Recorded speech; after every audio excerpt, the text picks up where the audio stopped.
no minimum age requirements for life in prison without the possibility of parole. The other 40 have not spoken out against that, they just have not enacted similar pieces of legislation. And going back 4, 5, 6 years, do any states have the death penalty for this type of crime?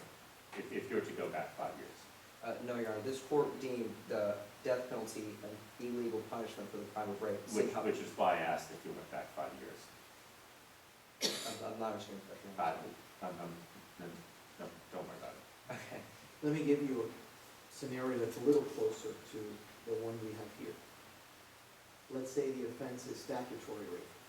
That is consensual sex between someone who is older but still a minor and someone who is even younger.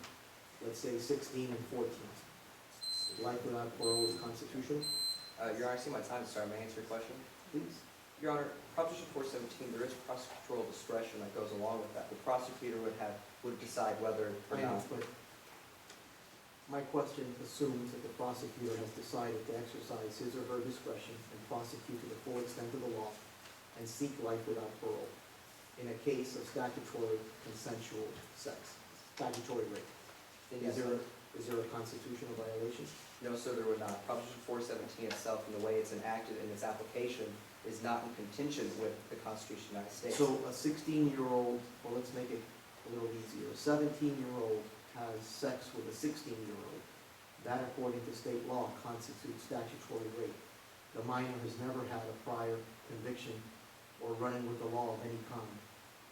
He gets convicted, and he gets life without parole. That's constitutional? Yes, sir. Due to the fact that this court stated in Eddings that aggravating and mitigating circumstances need only be considered when the capital punishment is handed down. You're saying that statutory rape would fall under Proposition 417? Yes, ma'am. Proposition 417 states rape of a minor. But statutory rape is consensual sex between two minors, between one who's of the age of majority and one who's a minor. Here it says that aggravated rape shall be deemed as the act of rape in conjunction with other heinous acts directed at the victim. So how exactly does statutory rape fall under 417? Well, I also believe Proposition 417 one of those heinous acts is the rape of a minor. And in statutory rape, that is what occurs there. And the prosecutor have the discretion to try the defendant. So by definition, statutory rape becomes aggravated rape? Your Honor, given the facts of the case, I can't But based on your argument, if in aggravating part, if under 417, one of the aggravating provisions is the rape of a minor, that isn't all statutory rape aggravated rape? Absolutely. Under the definition of Proposition 417, it is, Your Honor. And therefore, all statutory rape is subject to life without parole? Yes, sir. Under Proposition 417, which was popularly enacted by the state Olympics. Thank you, Your Honor. Thank you. Thank you.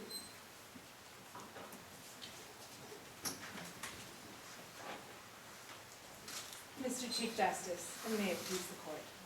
My name is Jenna Lawrence, and I, along with my co-counsel, Rachel Heflin, represent Mr. William Denoff Jr.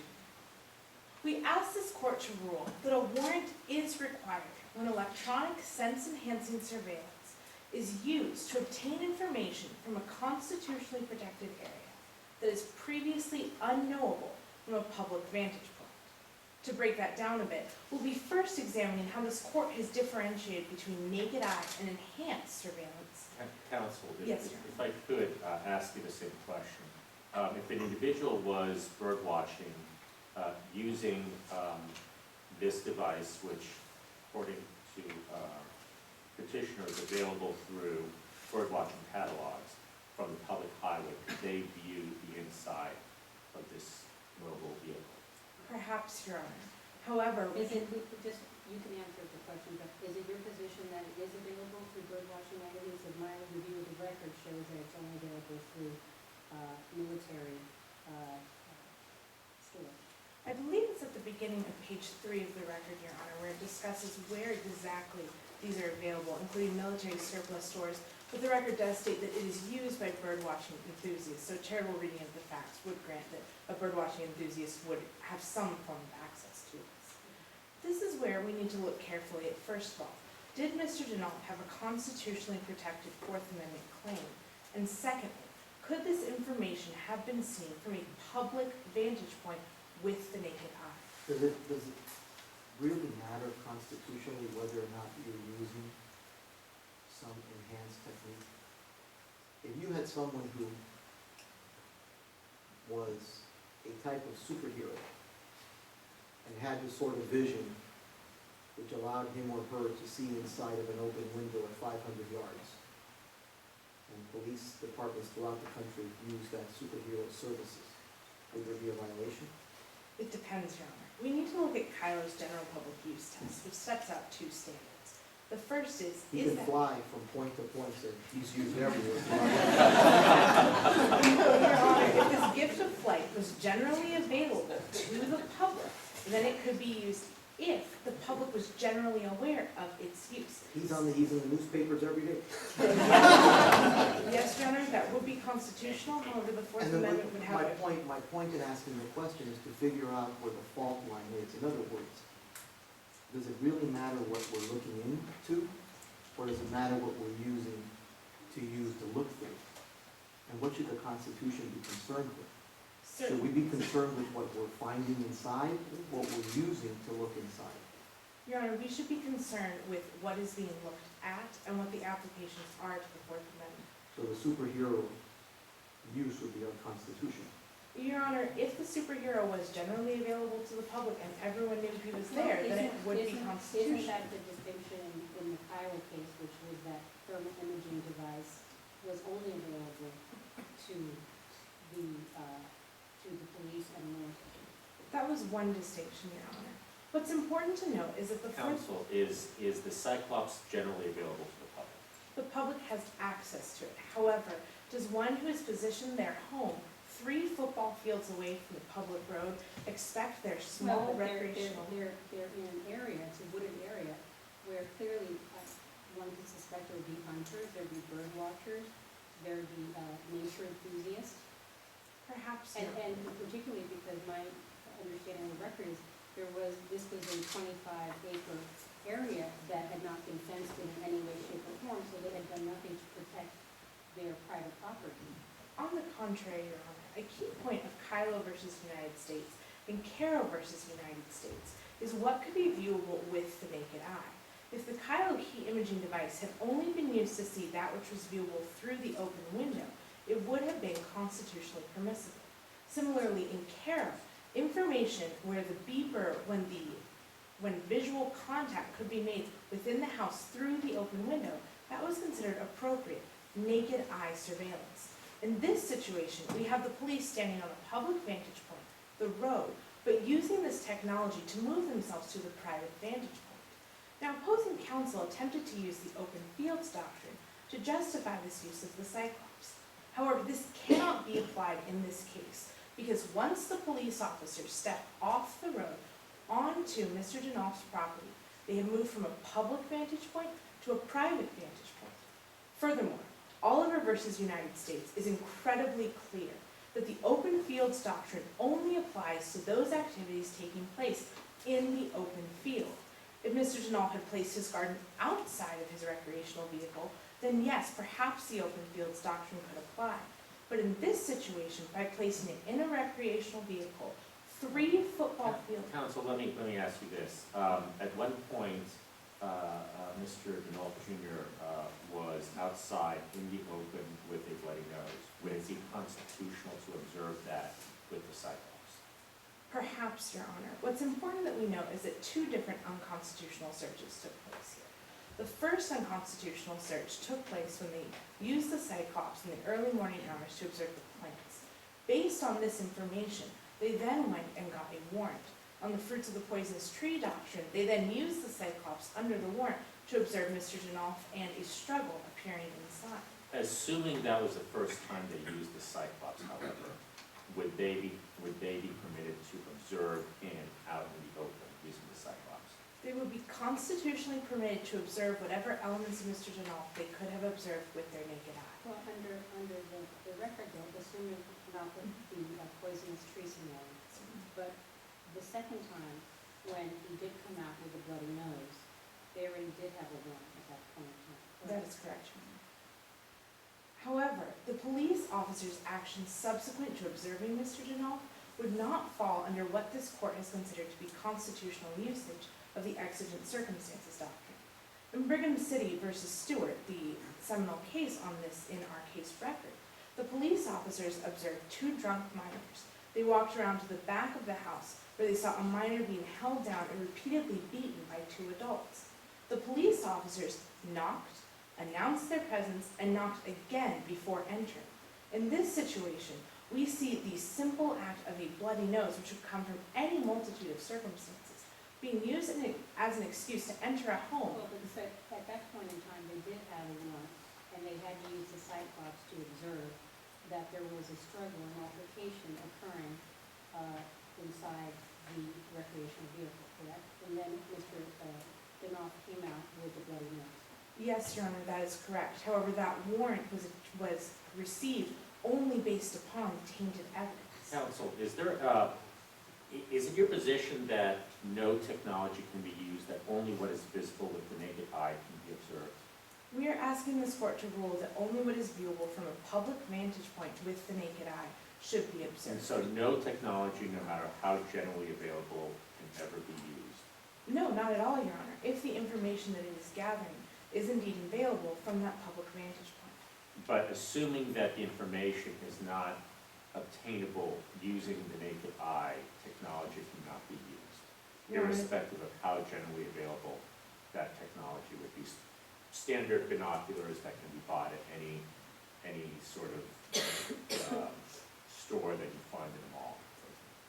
in the case of Kyla versus the United States, Your Honor, this court actually ruled that the thermal imager could be... I'm familiar with what was ruled. My question is, if you go out and you buy binoculars at a standard store, are those permissible, and could those be used, or would those be prohibited? If, Your Honor, it were to fulfill all three prongs, first, it's generally available, which binoculars do. People are expecting it to be used, which binoculars do, which people do expect, and that it does not view that which is unviewable from a public vantage point. Okay, so if the police officers were to have used binoculars purchased at a general store, would there have been, in your view, a violation? The distinction in this case, Your Honor, is that they did not, and the record states I that understand, but I'm asking what your view of that hypothetical is. if they had used binoculars and were able to obtain the exact same information, which our facts say they could not have, then yes, that would have been constitutional. And so the question is whether the Cyclops is analogous to binoculars that are generally available. Your Honor, I see my time's about to expire. May I answer the question? Your Honor, the Cyclops has 4 key differences from a regular pair of binoculars. The first is that it has digital recording abilities. The second is that it has night vision. The third is that it has the ability to detect motion and zoom in on it. And the fourth is, according to our record, that it has the highest ability to see at distance than anything else on the public market. I know that your time is expired, but what if you were just using a very high resolution camera that could be purchased at a camera shop and was readily available?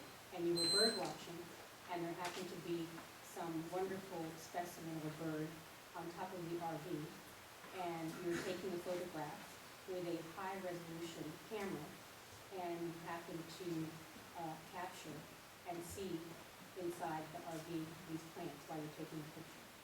Your Honor, the key difference here is that the Cyclops is the only device capable of doing this, of obtaining the information that was obtained, and as such violated the sanctity of Mr. Denoff's home. Thank you, counsel.